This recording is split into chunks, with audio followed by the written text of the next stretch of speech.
Good evening and welcome to this session. Let me begin by introducing our speakers, guests for today.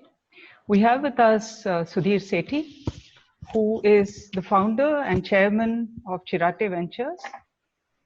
Chiratae Ventures used to be IDG Ventures, a leading VC firm, and they have nurtured many very well-known brands such as Flipkart, Healthify Me, Lenskart, and so on. Two unicorns and two IPOs later, they have transformed themselves into Chiratae Ventures. The companies that they have nurtured come from a variety of industries and address several problems of customers in India and across the world. Sudhir is very well regarded and well recognized and celebrated. But what many don't know is that he's a wildlife enthusiast. His family foundation, the Sethi Foundation, is supporting people with hearing impairment. And back in the Faculty of Management Studies, where Sudhir and I were classmates, we did our MBA together. Sudhir was known as a fun-loving person and someone who was very lighthearted. That hasn't changed in all these years. Our other guest today is Saumil Majumdar. He's going to be moderating the question answer session. Saumil has been recognized by his alma mater, the IIT Bombay, with the Distinguished Service Award.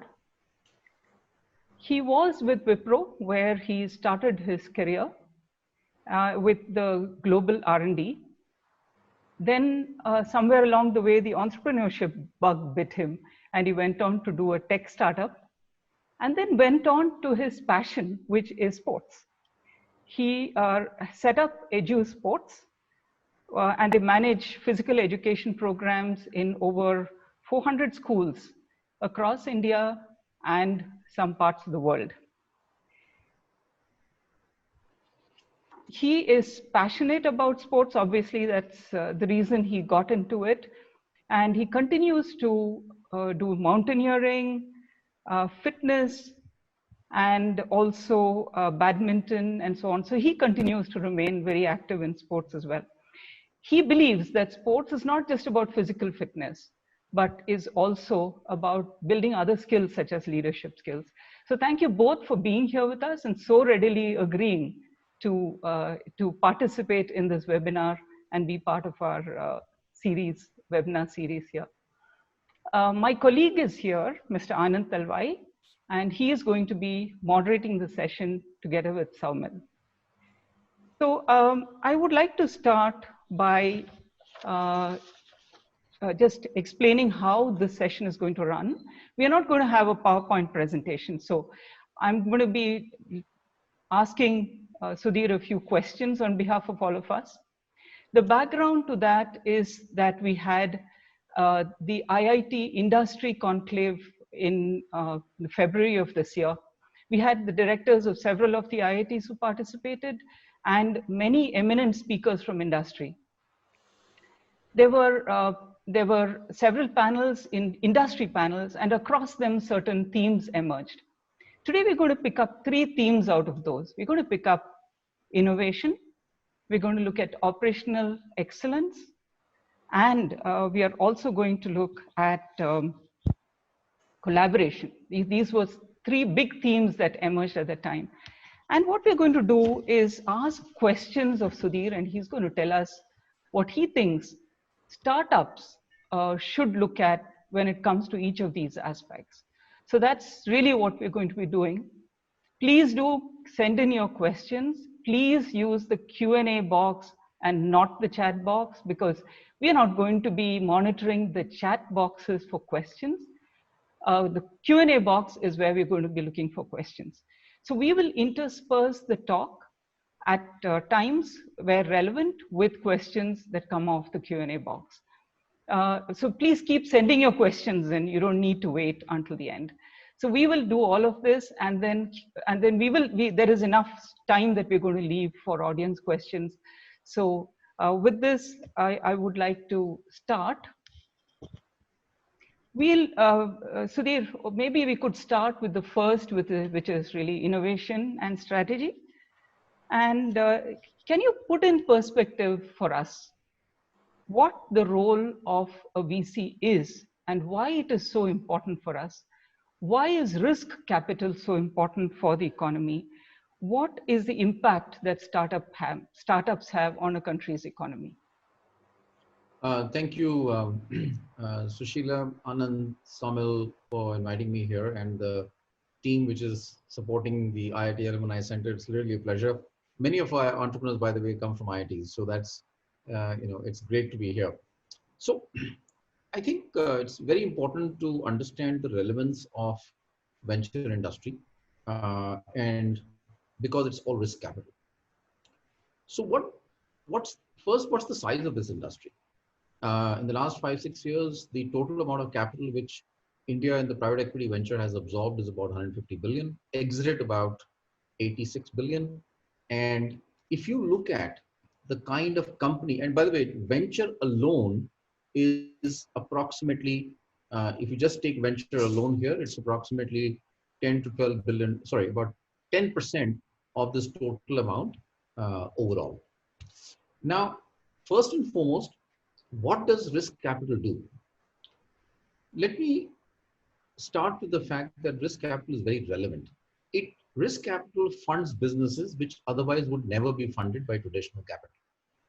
Because traditional capital funds known products and services, known revenue models, and known business models in known markets. Whereas risk capital funds new products, new services, new business models, new revenue models, which have not been seen before broadly. So effectively, these are very new companies. We see about, as a firm, Chiratae sees about 3,000 new companies every year. Okay, that's considering India, it's not a big amount, large number, but considering that what it could be in, let's say, 10 years from now, it could be something like 15 to 20,000 new companies every year, which we will see. This is, if you take the industry, it's much more. Now, what kind of companies has we as risk investors have funded, we as VCs have funded, and how relevant they are? So fundamentally, companies who solve real problems, who these problems were not solved before, they were existing for a long time, and younger entrepreneurs looked at it and said, hey, in my traditional company, I can't do this, so I need a new business outfit. And that's where risk capital comes in. So to give you examples, and these, I'll give you 4 or 5 examples which will explain the context of high risk. Cropin is one of our companies. It's monitoring worldwide about 7 million acres of farmland for productivity, for crop quality. Now, this is through an artificial intelligence engine, which basically uses satellite technology for monitoring. This is fundamentally a new way of monitoring farmland, which cannot be done otherwise. Are there any other companies in the world? Very few, maybe 1 or 2, but it's emerged from India, and it's in India itself. They're monitoring something like 5 million acres, and give it another 10 years, hopefully 50 million acres. So again, this kind of company would never have been funded by traditional capital. We have a company called Healthify Me. Healthify Me is a company which is into the fitness space using AI. CureFit is delivering fitness at home.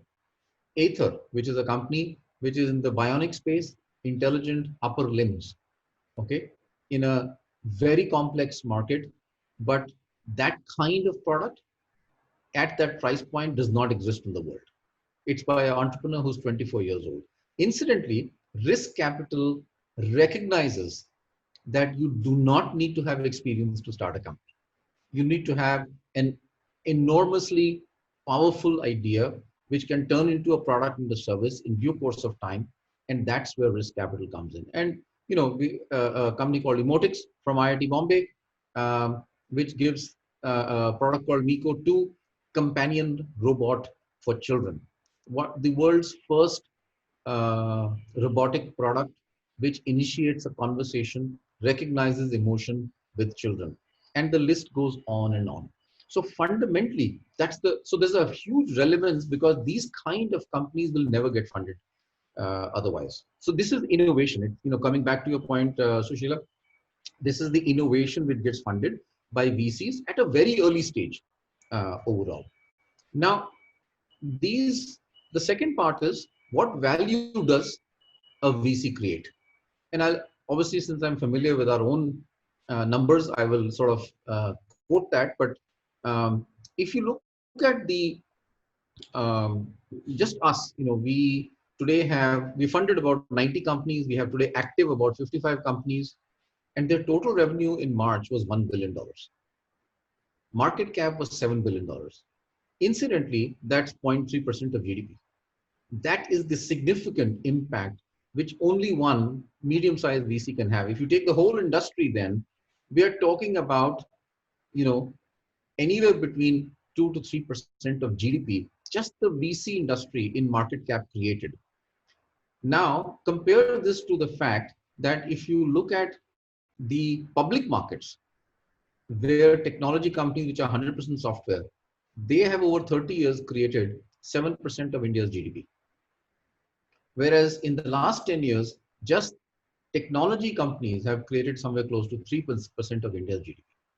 This is very, very crucial to understand, that this capital creates an enormously disproportionate value, right? Which otherwise cannot be created. And I'll give you an example of this. It's also linked to the fact that some of these companies will go IPO. And in fact, if you look at the US public markets, the US public markets in 2015 were 15% of the US GDP. Sorry, they were 1.4 times US GDP. My mistake. And in 2019, the public markets were 1.8 times GDP. But if you look at underneath the cover there, the top 15 tech companies in 2019 accounted for 30% of US GDP. And 5 years before that, they were 15% of US GDP. In India, public markets in 2015 were 0.67 of GDP percentage, and they have declined. And it's now 0.57 of GDP, because enough companies are not coming in which are technology oriented in the public markets in India. But if you look at the private markets in India, the market cap created is over $200 billion, which is almost the same as public markets, but in 1/3 the time. So if VC industry can create enormous value like this, it's a supply chain to public markets. It is the only way you can fund risk capital. Then there is a big message out there.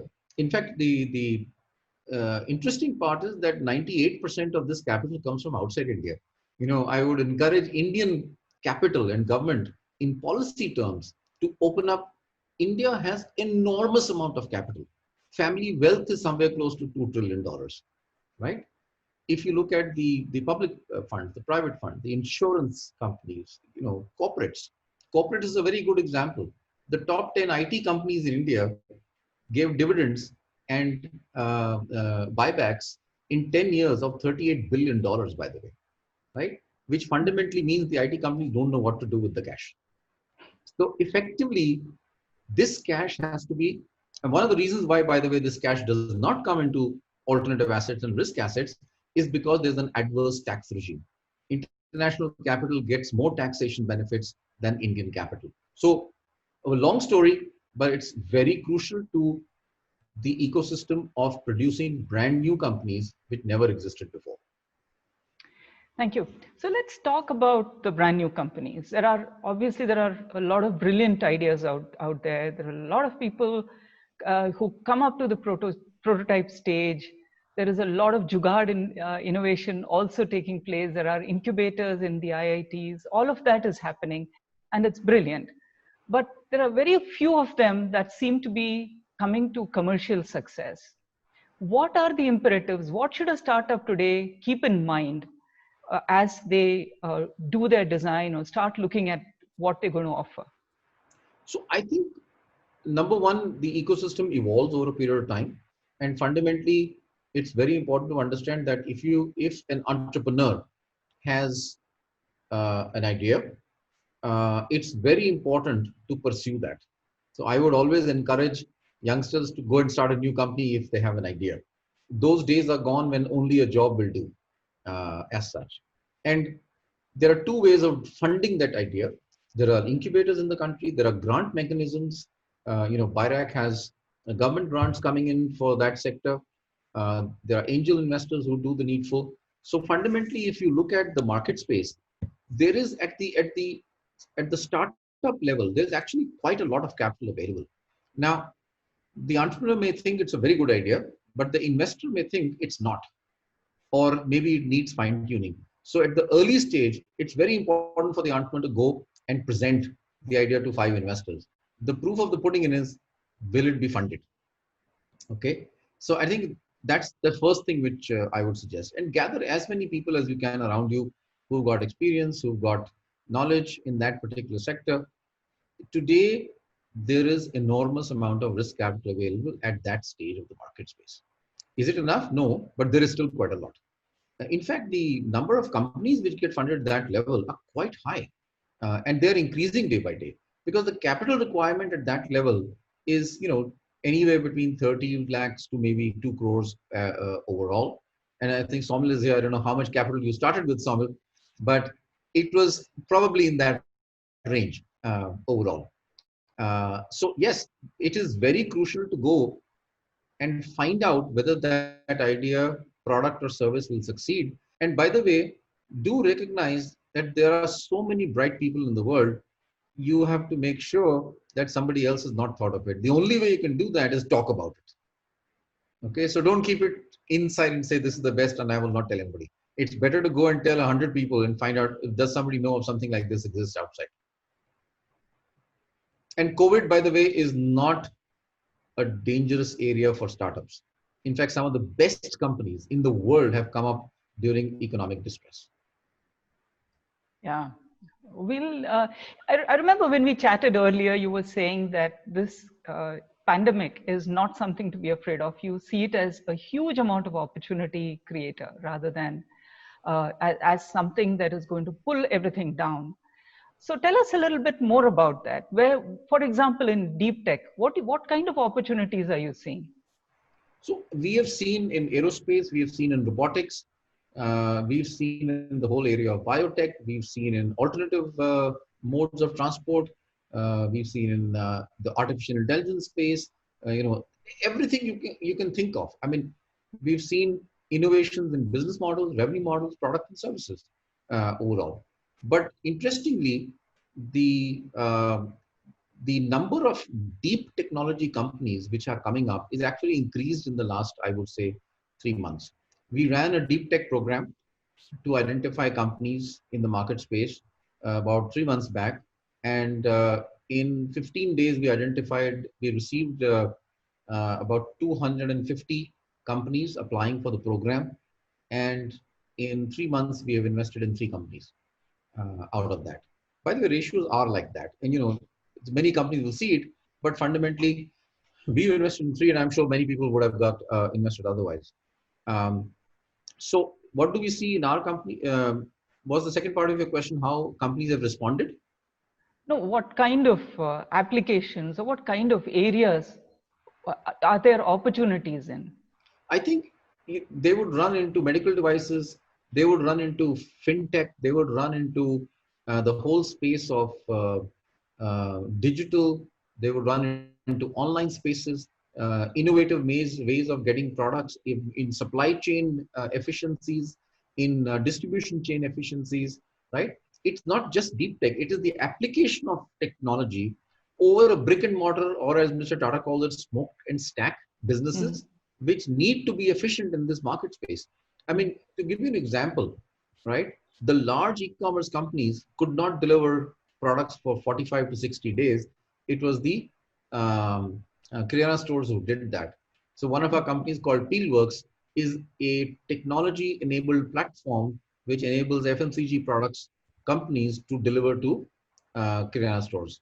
By the way, they grew during this time, right? Because the innovation of delivery at the local level on the ground by Kirana stores was enormous. So they grew because they were, in fact, they ran short of supplies. Okay. So we are looking at another company, which is a technology-enabled platform for ensuring farmers have a facility for storing grains in the country. Okay, because grain wastage is very high. Okay, farms, the whole agri-tech space, Sushila, is enormously inefficient, right? And I don't know if you know what's the average income of a farmer net after expenses in a year. A successful farmer, because the average holding is about 2.5 acres, right? It's about net after all expenses and everything put together, maybe about 45,000 rupees. So fundamentally, to me, traditional farming is a perpetual cycle of poverty. So how do you make that efficient? How do you make productivity? If the farmer is forced to sell his grain immediately when he harvests, right? That means he will get a lower price. If the farmer has a platform which can find markets using technology, which can give him an optimum price at the time he wants to sell it, which means he needs storage, which means he needs an entrepreneur who knows how to do this. And that's the kind of technology enabled platform we are about to invest. Okay. Samuel, you have a question. Sorry, if I may just complete credit. Yeah, sure. SMEs need credit. Okay. Now, India has a lot of credit, by the way, but it doesn't reach the SMEs. So there's a technology platform called Vayana Networks, which in a 3-year time frame has distributed $3 billion worth of credit with NPAs which are insignificant compared to what the financial markets talk about. Insignificant, right?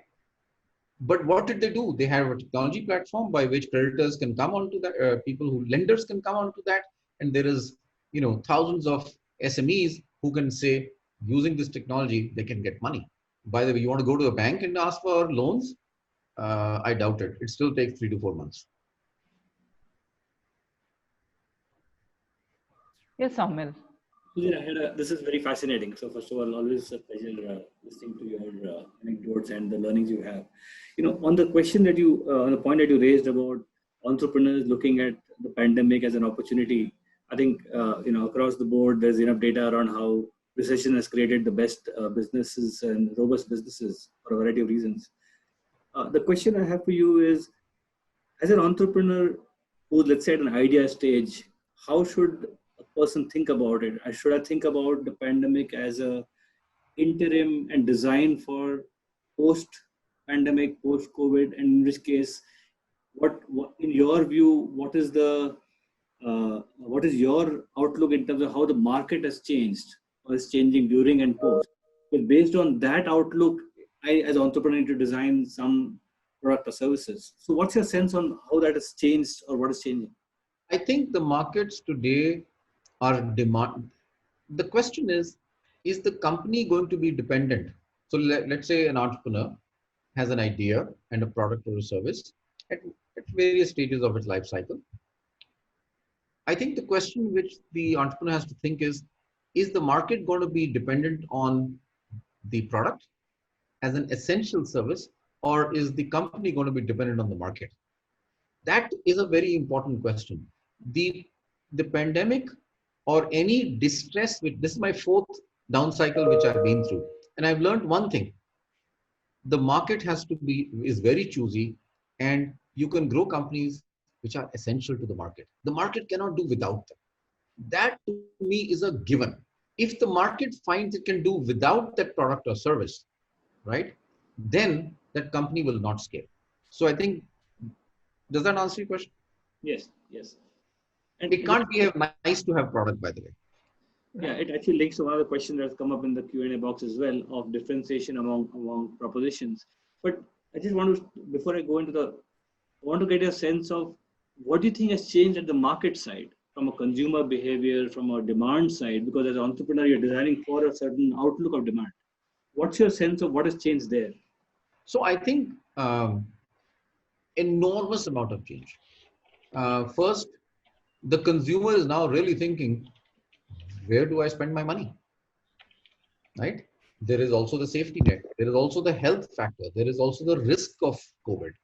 And so to that extent, the allocation of surplus budgets inside a home are undergoing massive changes. Um, the the second thing is, where, will it be spent on more education? Will it be spent on more healthcare? Will it be spent on basic items like food? Okay. Will it be spent on safety? Do I need to buy a new car? I think those questions are going to be asked by every consumer and consumer family. Absolutely. In fact, those questions are going to be asked by businesses, by the way. Do I need a new office? I mean, I believe a big chunk of the IT services companies in the country, more than 60, 70% are still working from home. So they are really saying, if I can work from home, right, why do I need costs in terms of real estate? And so bad for the real estate industry, but from IT perspective, they're saying, why do I need it? So I think any distress downturn basically changes the model upside down. It's a topsy-turvy world right now, which means from a company success point of view, there is nothing which you can't do, and there is nothing which you should be leaving the stone unturned. What do you do? Of course, I'm sure everybody's heard, take costs down, etc. All that is fine. But I think the magic wand is in innovation. What can be innovated? Magic wand. So there are 4 or 5 pillars in which we have discussed with our companies. We've learned a lot from our companies. The best teaching for a VC is by the entrepreneur, by the way. They've become extremely agile. Digital products have come in. At home is a big service. I mean, CureFit had gyms shut down, and we suddenly have online at-home services in various formats. Incidentally, what have companies done? Introduced at-home services, introduced deeper technology platforms, because that is easy to reach. Physically, you can't travel. Okay. So if a customer has to be serviced somewhere in Tinsukia, how do you service that customer? Okay. And the person who's able to figure that out. By the way, if it's a doctor you need, then live health services have come in so fast, it is unbelievable, right? So I think there's a whole gamut of agility, technology. There's a whole gamut of new services, very new revenue model which have come in. Incidentally, I must tell you that this agility is reflected in the revenues of companies. And I'll give you some anecdotal evidence. The total revenue of all our companies put together in the month of March was just about $1 billion. That's 7,500 crore rupees. And in July, it's come back to $1 billion. Okay. Now, how did this happen? It's not obviously every company. Some companies are doing faster. And at least I would say more than half of our companies have now executed changes which are very different, which they never did earlier. They've introduced new products. They've introduced digital products. They've introduced at-home services. They've now gone to adjacencies, which they never thought of. And many of our companies have gone global, because digital allows you to go global. In fact, I would say out of our 55 odd active companies, 23, 24 have a digital footprint in now 50 countries. Okay. So effectively, the way the entrepreneur is thinking, and by the way, it's a stressful time for the entrepreneur. Incidentally, it's also a very stressful time for the board member and the VC, right? How to grow the company. So is international footprint going to be easier now? Actually, it is easier now. Yeah. Does that give you a feel for it? Wonderful. Thank you so much. Back to you, Sushil.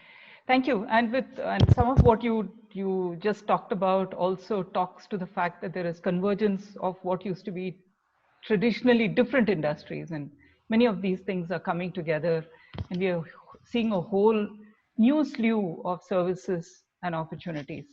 Yes. So let's move on to the next theme, which is operational excellence. It's great to have an idea. It's very good to bring it out into some kind of form of a service or product offering. But at the end of the day, to be able to scale and for it to have some kind of impact in the market, operational excellence is what really matters.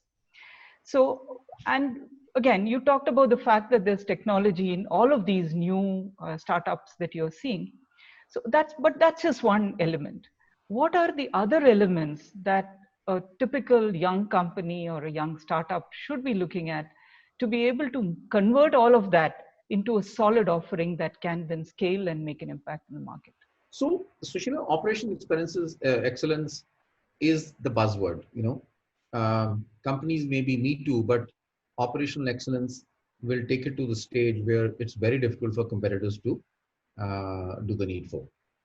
Um, During a normal time, okay, when the economy is not under stress, typically companies do spend much more than during uh, distressed times. The extent of expense or cost bloating can be anywhere between 10 to 20, maybe 30%. Because, and that all depends on the extent of supply chain. Risk capital to some companies could be excessive, available, and those companies will spend more, and which means costs will get bloated more. Companies who have shortage of risk capital will obviously not bloat their costs as such. Incidentally, all companies post-COVID went through cost management and reduced their costs anywhere in every single element you can think of with a fine-tooth comb, anywhere between 20, 30, 40%. Okay. Now, this is also meaning shutting down businesses which were not profitable, shutting down businesses which were consuming too much of capital, shutting down businesses which the customer was saying, you know what, this may be not be necessary. I'm going to now stop the subscription of it. Okay. Travel is a good example. People stop traveling. Hotels is a good example. So effectively, if a company is in travel, then the question is, what do you do, right? If the company is in hotels, what do you do? If the company is running gyms, what do you do? Because the whole people coming together is gone. So many of these companies have transformed themselves into businesses which can still make money by going to adjacencies or going to digital and so on and so forth. But fundamentally, operational excellence also means that what cannot be done earlier had to be done today. And the fact that at-home delivery of food, right? Fundamentally, India did not face, at least in the urban areas, much of a challenge because of the 10 million odd Kirana stores in the country, was operational excellence by 10 million entrepreneurs, right? But it took some time for the larger entrepreneurs to come back because they had to sort out processes and SOPs overall. Whereas the younger entrepreneurs basically said, I have to do something, let me go and do it. So I think in every area, the excellence operation also means removing fat from a chain. So if between FMCGs and Kirana stores, if the traditional supply chain absorbs 12% margin, a technology supply chain should release that as additional profits to um, either the manufacturer or to the Kirana store, okay, or result in a lower price as far as the product is concerned. But do look at it, the fact that anywhere between 8 to 12% is your margin which can be released, and that means operational efficiency. Um, Companies were always facing losses by delivering one piece at a time. Okay, they started doing cluster deliveries. Identify an apartment building, club all the orders, and instead of companies saying, I will deliver now in 30 minutes, and if I don't get in 30 minutes, I will do the needful, they started saying, you know what, I'm going to club orders. And that will, because the need of the hour was not 30 minutes, need of the hour was 2 times a day. Right. And reduce your cost. And by the way, consumer changed. Consumer has massively changed. Today, consumer are saying, what I don't need, I will not buy. Consumer is saying, because of risk, please deliver everything at home. Okay. Yeah. Innovation in contactless delivery, innovation in payment mechanisms. Everybody is coming back into digital. It's just enormous right now. So that brings us to the next question, which is that traditional businesses, or the way organizations have been doing things, have had certain skills, and with all this tech coming in, what kind of new skills do you see are going to be required, and how do we experience bridge this gap of skills as well as experience. Although although a startup doesn't need experience to start, but somewhere along the way, I guess, there is that need to bridge the gap of experience as well. Yes. So what can they do for this? I think, admittedly, and I think we must all be cognizant of the fact that at the lower end of the skill chain, there is enormous amount of stress. Okay. And reskilling there is very, very important, because, if the gig worker is losing his or her job, it's important that that is taken care of. VCs must recognize that and do something. We've done something. We've opened something called a Thrive Fund to make sure that some amount of pain goes away for those people in our companies. But it's also important to reskill them. Number one. Okay. Number two, if you go a bit higher, where physical businesses shut down, then I think it's also important to notice that reasonably skilled people, the availability has gone up. If many retail outlets shut down, right? Then if somebody is now thinking of an entrepreneurial sector business where you do need retail outlet people, as an example, those are available today. In fact, those may be available possibly at somewhat of a lesser price. Okay, assuming they're still inside the same town. I'm not getting into migration and all that kind of stuff, but skilled workers, as you move up the value chain, the demand will increase because of the technology element coming in. So many of the companies are hiring new technology people because they can work from home. This is a great opportunity for gender parity to come in, because you can actually now hire women, because fundamentally due to compulsions of family, they may be at home, but highly skilled. You'll find those people coming back into the workforce because they can work from home and they can add value, etc., etc. So I think there are many examples in this space, but the bigger challenge, of course, lies in the fact that there is stress at the lower end of the skill base. And that's very difficult to retrain again. Right. The other, during the conclave, one of the other themes that we heard repeatedly from every one of the panels was about the fact that cross-functional thinking and working is extremely important. So if an engineer in the past were a computer scientist and really focused on the computer science, now they're going to have to think about not just computer science, but also the behavioral aspects that come into the use of the computer. How are you seeing this whole thing shape up, and therefore, what kind of implications are there for organizations, what kind that are in the training space, say, or for IITs for that matter? So, I think let me start with the IITs, because I think that's very, very crucial.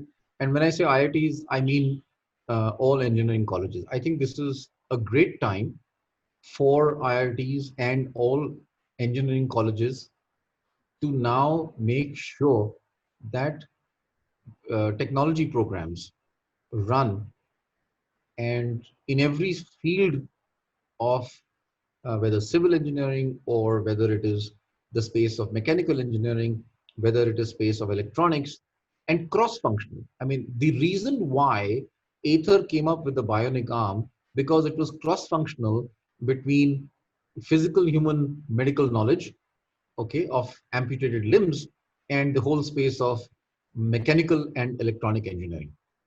Okay, the best products come out when multiple streams which are parallel in nature try to converge.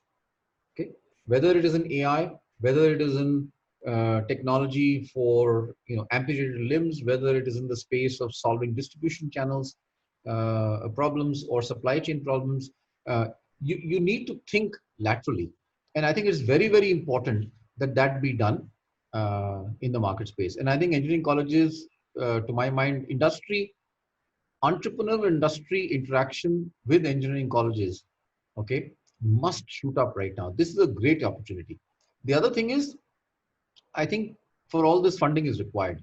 I don't think the engineering colleges in the country or even the management institutions are built for, uh, you know, capital formation to fund some of these with grants overall. The grant mechanism in India is very weak right now. So that, to my mind, is a great way, you know, and the grant mechanism at the beginning is, 5 lakhs to 25 lakhs overall. So if that can be sorted, and by the way, this is a great time to solve. There are many, many Indian professionals who are willing to do this in the market space. We are meeting them all the time. So cross-functional expertise without losing the in-depth expertise. You know, if somebody is a scientist in the area of biotechnology and focusing on solving a COVID problem, that's important. You don't turn the mind. That's a specialized area. But then you do need practitioners who can take this cross-function. Right. You mentioned a while ago that the world is now turned upside down. And in this scenario, if a young entrepreneur was starting off with an idea, how do they build change readiness into everything that, because you don't know, this hit us in March, and no one knew the depth of it or the breadth of it or what was going to happen to it. We still don't know how long it is going to last for or what's going to happen. It's given that scenario and the way you've given us examples of how organizations are changing, looking at adjacencies and all the rest of it. What is it that needs to go into the culture of a startup as it becomes, as it starts, because it needs to be change ready and it needs to be agile. So what needs to happen? And again, what happens to management education in the sense that the traditional notions that we've been trained about, are those going to undergo a change? Okay, so I'm not going to go into whether our education system is good or bad. Okay, I think it's good. It produced one of the reasonably good. It produced some of the best entrepreneurs in the world, whether they're in the US or India. So that's a separate topic, what should be done there. But fundamentally, there is enormous opportunity in the new model. Okay, there is enormous opportunity for excellent products, reasonably priced, very high quality, excellent services, which never existed before. There is a market now which never existed before called at home. That never existed before, right? So I think it's important to entrepreneur to think, what can I deliver at home? Incidentally, in every family budget, there is a saving. I used to travel 20 days a month. And, every day for the last 3 months, I've been thinking, why the hell was I traveling 20 days a month? When I can do all my work sitting at home, maybe go around and meet maybe 1 or 2 travel days a month. I think everybody is thinking the same thing. Right. So people actually have more time today, and again, I'm talking about people who have disposable income, right? As I said, we are fortunate that we can think like this. There's a large population whose needs have to be met. Fundamentally, needs have to be met in reskilling. Fundamentally, needs have to be met in employment, right? Employment no longer is a traditional. There are so many arts, crafts. I mean, you can think of hundreds of things, right? But disposable income, in some sense, in middle-class households in the country has actually increased, by the way, because expenditure on travel has gone down, expenditure on eating in restaurants has gone down, expenditure on many, many things has gone down. There are expenditures like petrol prices have gone up, but you don't travel that much overall. So think where surplus disposable income is there, what is absolutely essential to A, at home, B, at business, right? How can technology be used? And I keep harping back on technology. Even a conventional brick and mortar business today, my mind is, if it doesn't think of using technology, its value proposition will go down.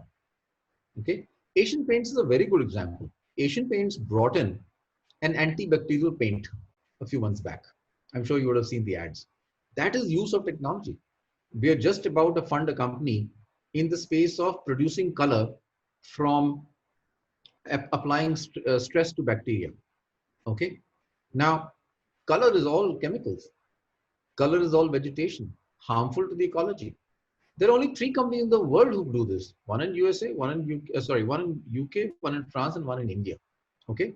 That means there's a potential of a brand new product, which is possibly a large company down the line, but that needs risk capital. Okay, we are about to fund a company in the antibacterial catheter space.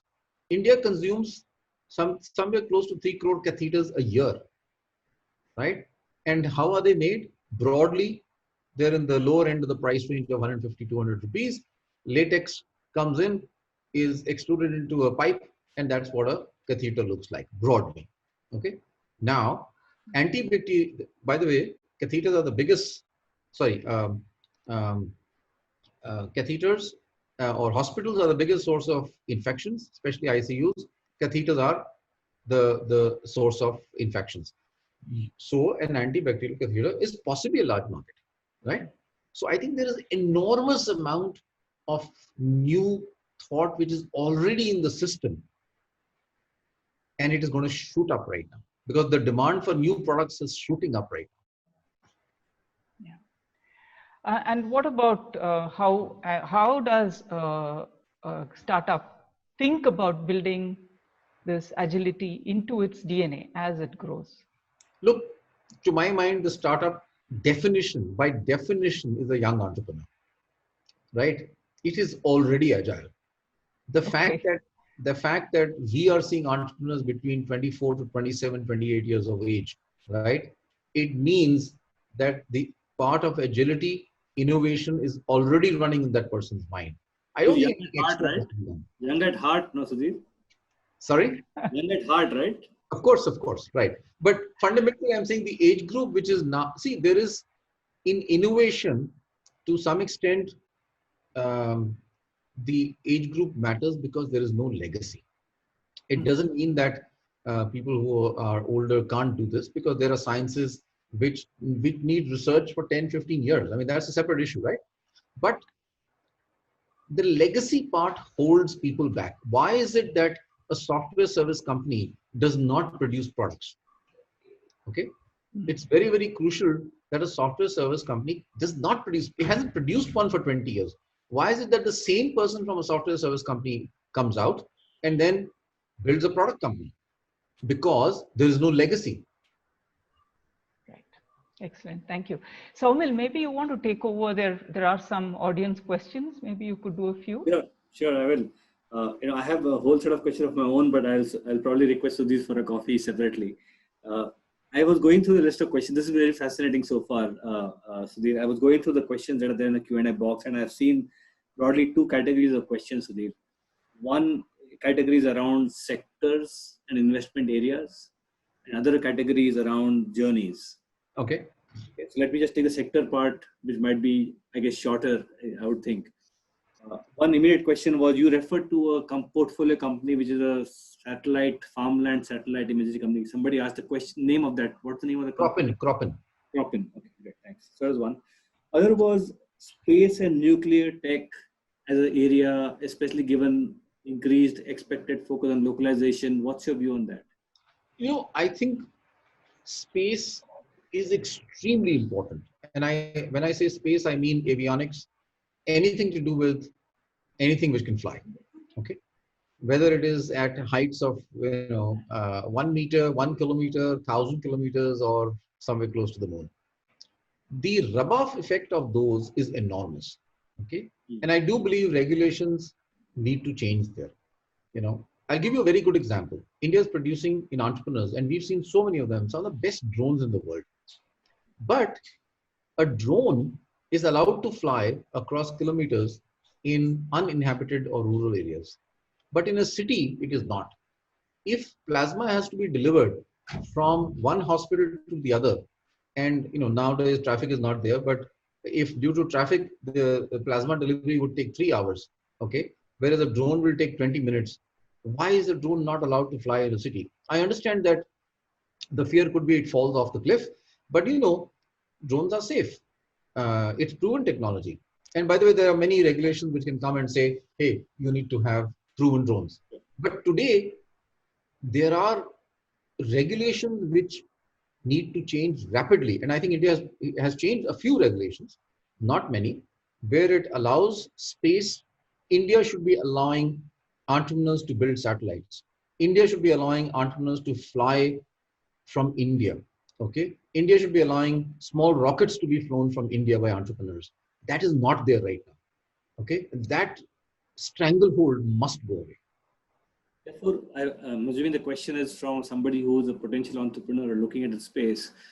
Is, if I read your answer correctly, unless the regulations get released, the venture capital or risk capital will still not come in. Is that the right way of articulating the Yes, risk capital typically does not finds it difficult to manage regulations, right? So I think it's important. Risk capital and entrepreneurs can bring to light this in front of the government and say, change this, and I will. I mean, we were about to invest in a company in the space, and we had committed capital there. We could not because actually the entrepreneurs broke up and the company left the shores of the country. One of the things which is happening is many successful innovations, because of regulatory and other reasons, right, ship out themselves out of the country. It should not. Interesting. Got it. Actually, related question was also around real estate technology. Your view on that whole space? I don't think I'm an expert in that, but look, anything which can improve efficiencies in the market space. Real estate is under deep stress right now. So effectively that sector, I think one has to be very careful what to do with this. What about MSMEs? Do VCs fund MSMEs? It all depends on what do you mean by MSME. If you go to the government, the traditional MSME is brick and mortar as such. But I think let's move away from the traditional word MSME, right? Because there are some definitions on how much revenue and so on and so forth. Any new company which delivers value and has the potential to deliver value in an innovative manner for the next 10 to 15 years has enormous amount of potential to get funded, especially if it has deep technology inside it. Got it. One other question was around, are there investment or is there investment interest around companies that create jobs in rural or semi-urban areas? There are impact funds in the country who do that, and their goal is somewhat different from VCs like us, where we measure impact. The fact that I gave examples of how much farmland is being measured for productivity. We measure the impact because if you're solving a real problem using technology, the other side of the coin is it having impact or not? But there are funds in the country, many of them, who actually go for employment provisioning companies. Interesting. One other question, Sudhir, on sector-wise breakup, roughly of the 90 companies that have been funded so far. I'm assuming this is your company that you have been. Yeah. Sorry, what was the question again? Sector-wise breakup. So consumer and health form the two big sectors, almost the same as such. And next would be fintech, software. Software is big, especially the SaaS clouds space, and agri-tech. Interesting. So let's move to the other side, which is on the journey. We covered some points around the sector and some views. Actually, before that, one other question was, if I'm an entrepreneur who's pre-revenue, how do I reach out? What kind of VCs look at pre-revenue? How often? What kind? How do we reach out to them? Oh, if you're pre-revenue, there's a very efficient angel system. There are angel networks across the country. There are organizations like Let's Venture who, look at that. So there are angel networks across the country. There are some of us, people like us, also fund pre-revenue companies. It's not that we don't overall. So yeah, those opportunities, those are not constraints at all. Wonderful. So let's move to some of the questions which are in the question box, which I think are around the journey aspect of this whole creating value. One question is around, have you come across risk-averse entrepreneurs, which, as the person says, is an oxymoron, where people who do not want to take venture capital for scaling up? And if so, then how did you convince them to take up risk capital? So, risk-averse entrepreneur is an oxymoron. Every entrepreneur is taking risk, whether they are taking from their own money or whether they're taking from outside. Whether companies wish to take venture money or risk capital in any form, I think that's a separate question altogether. Look, at the end of the day, companies can be funded by customer revenue, which means profits, which is a slower process.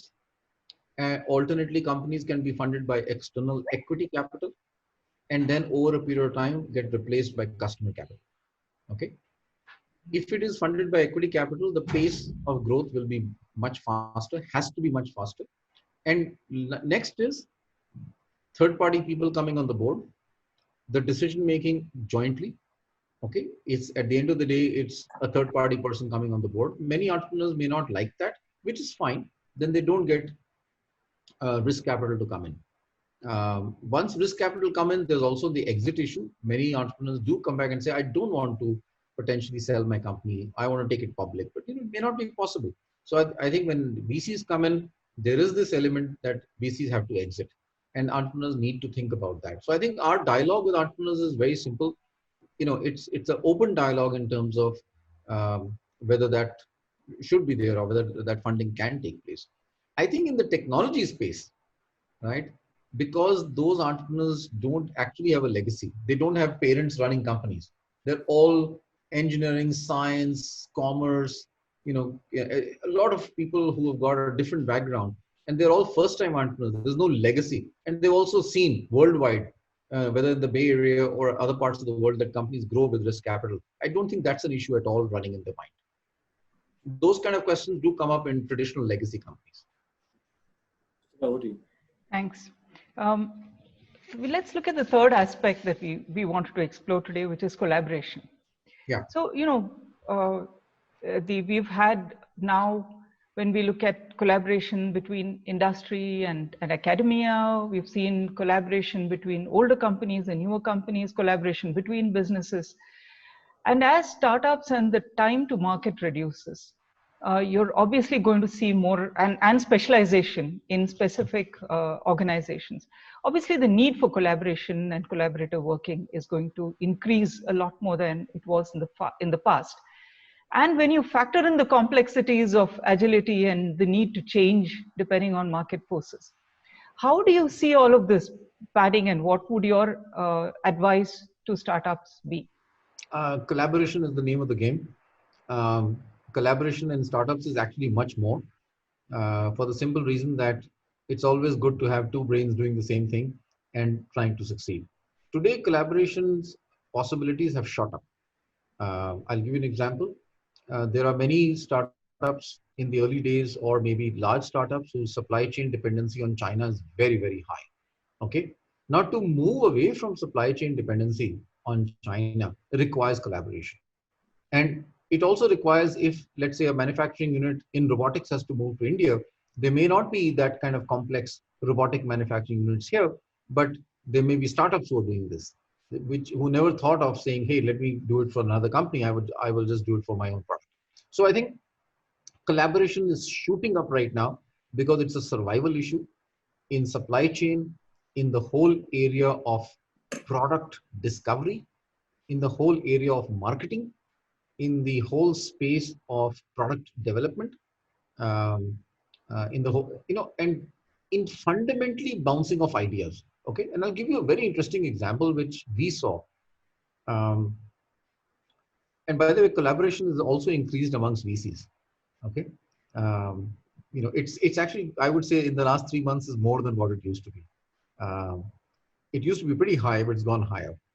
So when 23rd of March, I think, or 22nd of March, there was a lockdown in the country, within about 3 weeks or so, we organized a webinar for all our companies.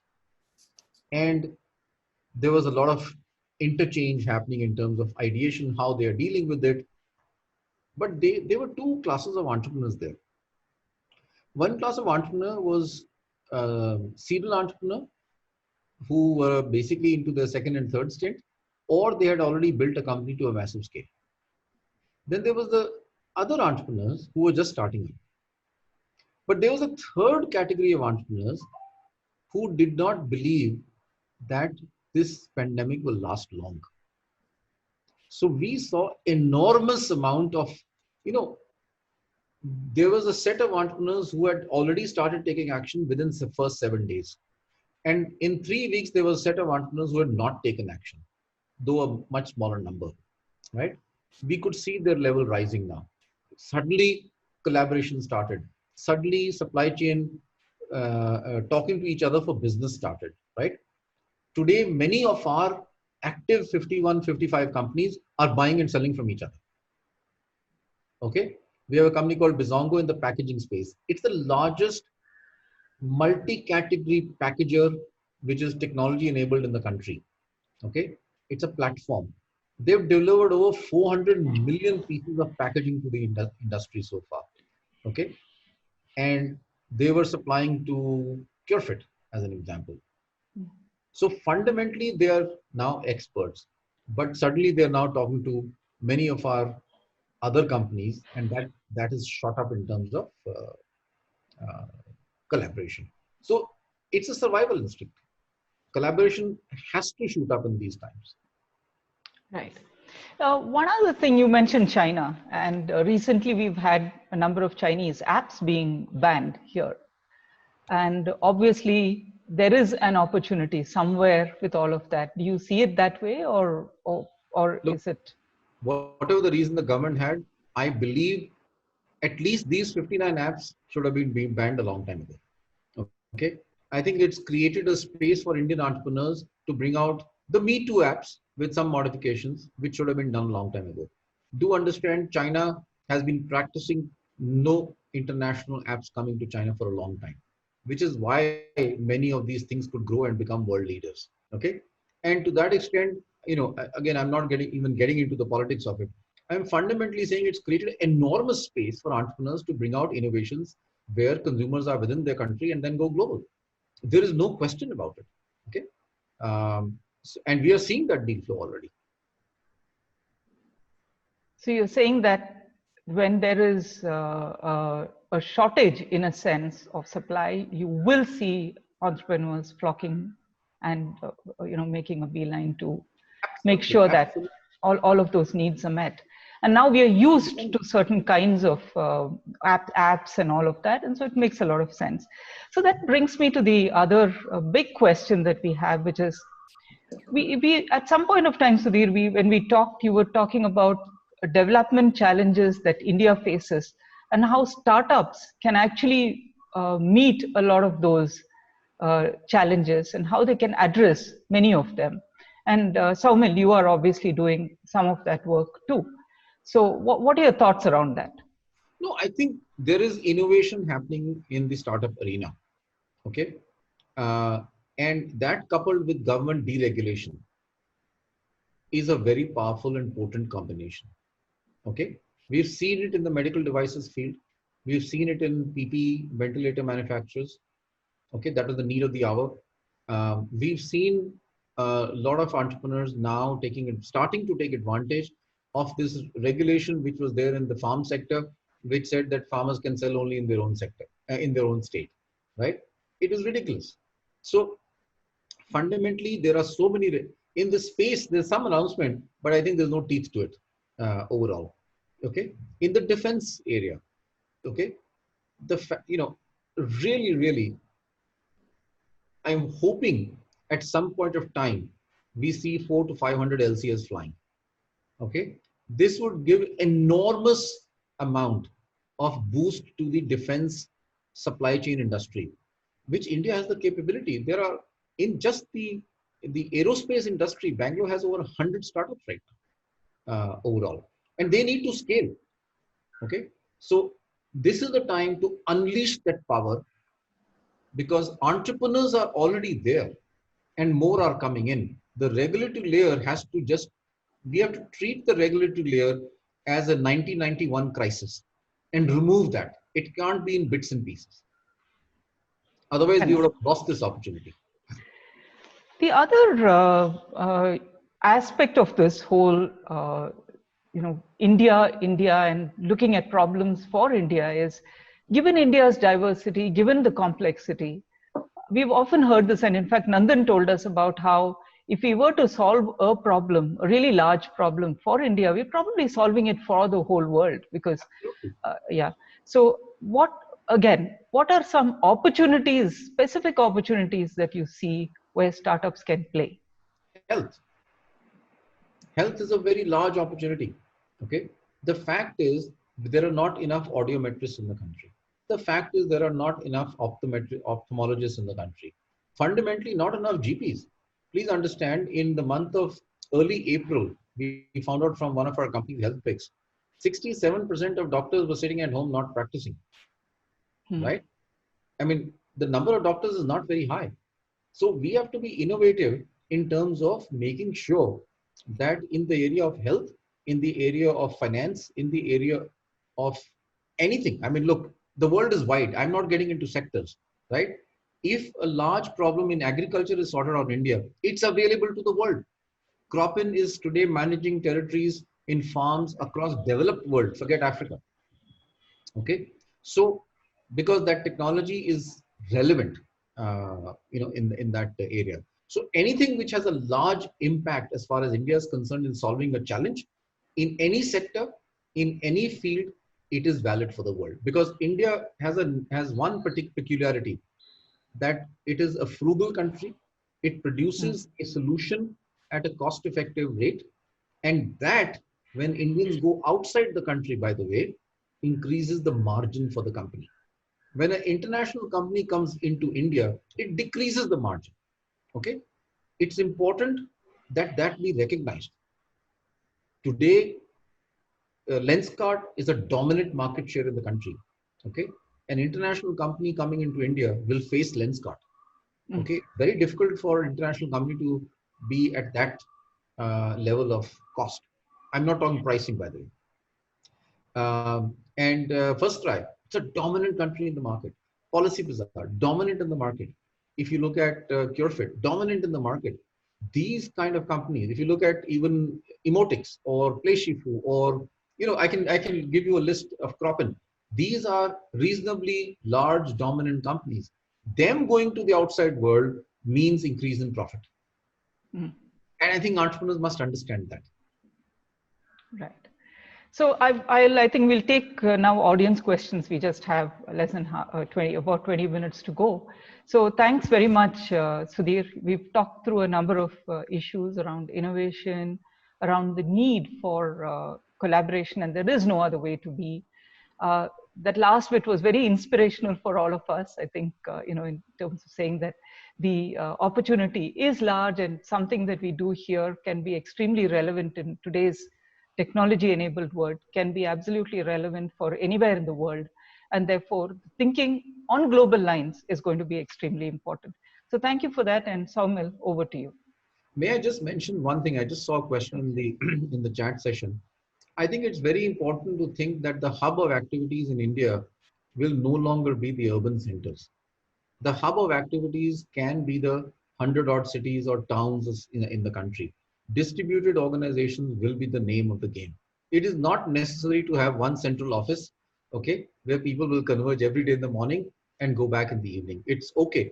It's okay to have people sitting in 10 cities and working for the company, which means you are now de-urbanizing the country. Okay. The moment you de-urbanize the country, then fundamentally you have entrepreneurs in smaller towns. Should I take over with the questions? Yes, please, Saumil. So some more questions. Sudhir, like I said, there's a sector-related question and there are journey-related questions. Let me come back to some of the sector questions that come up subsequently. One was around your view on opportunities in the smart irrigation and organic farming. You already referred to one of that as your Cropin, but broadly that space, your view on opportunity. Yeah, I think, look, irrigation is a big area. There is a shortage in the country as such. So fundamentally, how to provision water, and I think I know the Desh Deshpande Foundation is doing enormous work in Karnataka in terms of provisioning water in villages in the country. But can that be scaled outside the city? Outside Karnataka and they've done a wonderful job.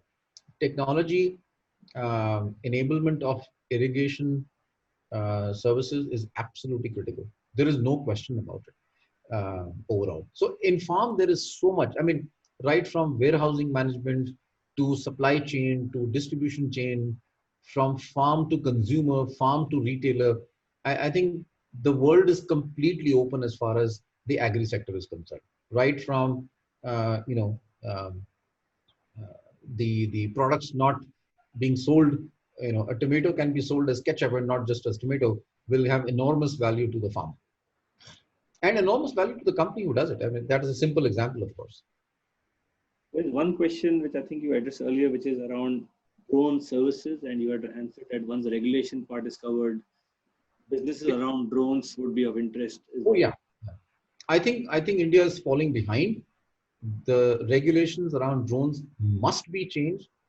You know, I would encourage the government to change it in the next 90 days so that drone services can be available. And I'm not talking about pizza deliveries, right? I mean, guys, come on, let's face it. Fundamentally, health is a massive need to provide health services. You know, right you know, a patient needs a blood transfusion in Hubli, and Hubli runs out of blood. It can be provided from Bangalore. It can be done by drones, long distance drones. India should be having, to my mind, a web of drone services, right? Like we have a web of aircraft services across the nation. Interesting. So one question which is, I guess, familiar from your Wipro days, what innovations are you seeing in the software services space? So I think the software services is, you know, SaaS, enabling more technology. I think there are sectors in which, for instance, you know, if you look at these software, or if you look at the corporates, in the pandemic, what has happened is the call center business has shot up. The number of people who make calls to call centers has shot up, and call centers are suddenly running out of people. Okay, so and call center volumes have shot up by 2 or 3 times. Okay, so we have a company called Unifor who enables call centers to take out massive volumes without adding people. Okay, so that's an example of a product or a service being embedded in the digital world. So, sorry. Interesting. So one other question again on the sector side, and we'll come back to journey in a minute, around green startups, potential for green startups in India. So let's call it fundamentally eco-friendly. Yeah. Is there an opportunity there? There's always been an opportunity there. That market, of course, is too expensive right now for consumers. I think consumers, to my mind, green products cannot be expensive. Okay. It cannot be for the elite part of the middle class. If it is mass volume in the country, and that's where I think the challenges lie. So you see the innovation requirement as a cost game here on the green side. It's a pricing game and a cost game. You know, if I have to buy tomatoes at 2 to 3 times the price, it will be only for a smaller market. Right. Right? Let's look at it there. Let me answer that question in a different way. Fundamentally, Indian entrepreneurial companies in the last 10 years have serviced the top 100 to 150 million people. It's time now for entrepreneurial companies, and it's going to happen, by the way, to service the next 400 million people or the next 500 million people. The next 4 to 500 million people will not have the same disposable income as the first 100 million people, but they will want the same products. They will want the same services, the same quality, the same expectation of timing, right? How do you deliver what we have delivered in all aspects of products and services to the next 400 million people? That is the market in India. Interesting. So let me come to some of the, I'm not sure if we have time to address all the questions. Let me come to some of the questions which are around the journey on the whole entrepreneur to value creation, value capture. One of the questions is around, a lot of ventures have good initial success, whichever way you define success, whether funding or early customers, but they don't scale up. In your view, what are the key things that kind of come in the way? What is your advice to people who might be hitting that roadblock? You know, I think there could be many reasons. Capital is one of them. The ability of the entrepreneur to hire the right people is another one. Because if you if a company wants to scale up, I need to have very good people under me, which again requires capital. Yeah. So the scale up, to my mind, and there are many reasons. The market size, all that is fine, right? Whether the product is selling properly, assuming all that is in order, right? I think the fundamental issue is undercapitalization. And undercapitalization means dilution of equity. Okay. At the end of the day, many companies must think of that. That look, am I in the business of creating a valuable large company, or am I in the business of staying where I am? And by the way, there's nothing wrong or right. Both are right. It depends on the DNA of the entrepreneur, right? There are many companies which VCs may see no returns coming in after investing, but the entrepreneur says, I want to run it for the next 10 years. Perfectly fine. Interesting. Let's stay with the same theme of not scaling and go down the dreaded F word of failure. So how does the VC industry look at failure? How do they respond to it? How do you support entrepreneurs, maybe in your portfolio, otherwise, in dealing with that? Also? If something is not working, cut the rope very fast and start again. That sounded easy. It's hard because it's very hard. It's easy for a VC to say that. It's very hard for the entrepreneur to do that. Yeah. But I think that's the best advice I can give, because we don't fund companies more than 5 years old, because by that time the product markets, the half-life of a product is 6 months now. Things change, markets change, consumer behaviors change, business behaviors change. Okay, competition, new companies come up in the same field within 6 months. So effectively, if something doesn't work, go to the next one. So if an entrepreneur who's failed comes back to you, Sudhir, or comes back to, let's say, the VC world, how do you see them? Oh, we see them very positively. I think about half of our entrepreneurs we have funded in the last few years is all serial entrepreneurs. It doesn't matter whether they failed or not. Failure is not a taboo. Failure is a big learning experience. In fact, those entrepreneurs will do very well because they know what not to do. So all things being equal, for the same idea, same everything else, would you prefer somebody who's failed earlier? It's a hypothetical situation. There is nothing called the same idea. Okay. But serial entrepreneurs, any day. Yeah. So look, these kind of questions are nice to ask, but I don't know the answer to that. Fundamentally, asking that question. Fundamentally, we like talking to serial entrepreneurs. We also like talking to younger entrepreneurs who have not had experience behind them, because the kind of innovation which comes in is enormous. And those entrepreneurs are in the age of, the youngest entrepreneur we due to various reasons we could not fund was 19 years old. Okay. And he still had to complete his college. So, and it was a great product, which he had. But I think the youngest we have funded is 23 or 24. And there are many of them. Sure. So I'm going to ask you Sudhir, last set of questions. We're just winding up the end of our time. While people look at you as an investor, a lot of my other VC friends have reminded me that the VCs are also entrepreneurs. That you as an entrepreneur have gone out and raised money, and you are then deploying it, and you also are an entrepreneur in your own right, while there's an investor badge in front of you at all points. So let me ask you as an entrepreneur, if you, Sudhir Sethi, as an entrepreneur had an idea today, what would you do? So number one, I call ourselves venturepreneurs, a mix of venturepreneurs. Okay. Yeah. If I had an idea, it'll be basically starting new funds over and over again. And they'll be in different sectors all the time. Okay. By the way, in the venture field, there are many innovative structures which come in to fund different kinds of entrepreneurs. You already find India does not have an institution in the risk asset class. In the financial markets, there is no institution of name in the risk asset class, which is Indian in nature. Our goal is to fill that gap. Okay, we would like to be, I think we are already on our way to be the institution in risk asset class in the country.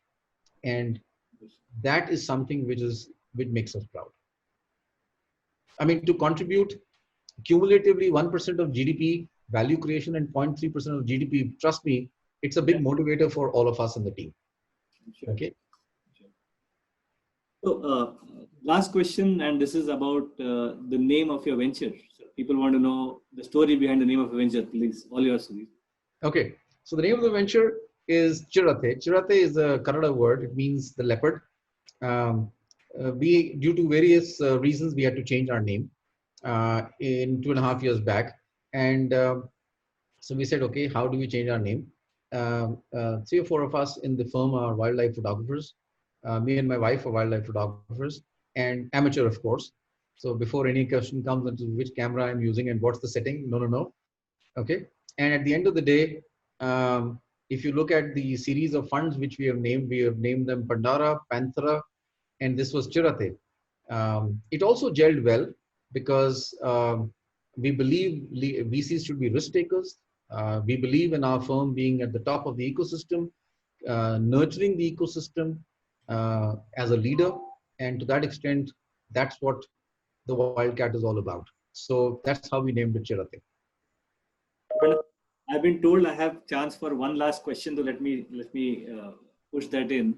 And I want to talk about the distinction between value creation and value capture, Sudhir. I think a lot of value creation happens because of support from investors like you, entrepreneurs work on the idea and so on. But value capture of getting an exit, listing, and actually getting the money back to investors, to shareholders, to entrepreneurs hasn't happened as much as we would like it to. What do you think is holding that back? I think that's not correct. The VC industry in the last 5 years has returned more capital than invested every year. Okay. And I'm talking about the venture industry. So effectively, there has been, as you call it, venture value capture. There's no question about it.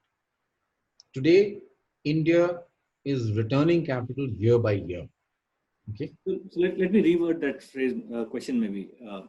At an aggregate level, I'm sure it's true, but at a number of ventures level, percentage of ventures that actually return capital is probably lesser than where we would like it to be. Look, those are numbers which are, I don't even have the numbers in front of me right now, but fundamentally, it's not possible for every venture to return capital. It's not possible for every venture to be a unicorn. Okay. There will be people who do ventures who do enormously well due to a host of reasons. And there will be a lot of people who may not do enormously well in the context of a VC, but they're running very successful organizations. And I think the definition of venture is capture is not just exits. Exit is, of course, a major and important one. Venture is also building a sustainable organization. It could be a small organization. Yeah. You're delivering enormous amount of value to your consumers and they cannot do without it, right? That is crucial. They cannot. The market dependence on a company is crucial to the entrepreneur success. Sure. On that word success, thank you so much. It's been a pleasure. Over to you, Anand. Thank you. Thank you, Sudhir. Thank you, Somil, for this great thing, and also Sushila. Sudhir, it's a great, insightful and wonderful session. I think you really brought in your last 20 years experience in this field, working with Indian entrepreneurs on the ground and in the context here, and bringing up all the aspects of entrepreneurship and the importance of risk capital in this field. I think that's a very good takeaway for all the startups in the group here. And also in the sense that the importance of technology in each of these things. Anything you do, how do you build a technology-enabled company or technology-based company and build it big to solve Indian problems and then can go global. I think enormous opportunities are there. I think, and you brought in those aspects very well. And what I found out, and many of the feedback I'm getting on the chat is also that you just did not, like many people do, predict the past into the future. You take the trends of past and say what will happen in next 2 years, next 3 years, and all that. You use this COVID as an opportunity, and how things are getting accelerated.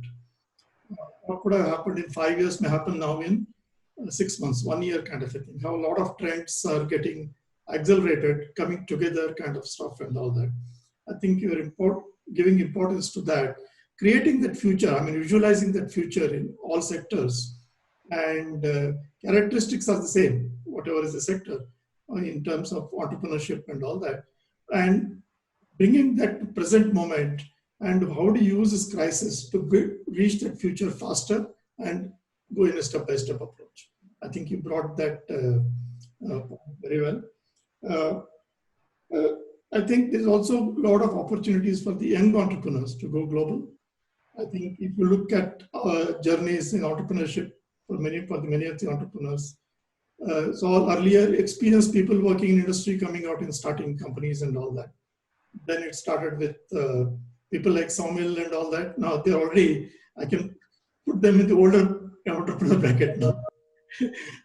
A lot of youngsters are coming in just out of college, out of incubation centers in the college. In fact, IITs, almost all the IITs run the incubation centers. They promote a lot of startups and all that. I think you brought up, so opportunities for them enormous in all the sunrise areas like farming, agriculture, or aerospace, those kind of things. And your importance of taking this regulatory thing as a crisis, no, that is a real thing actually.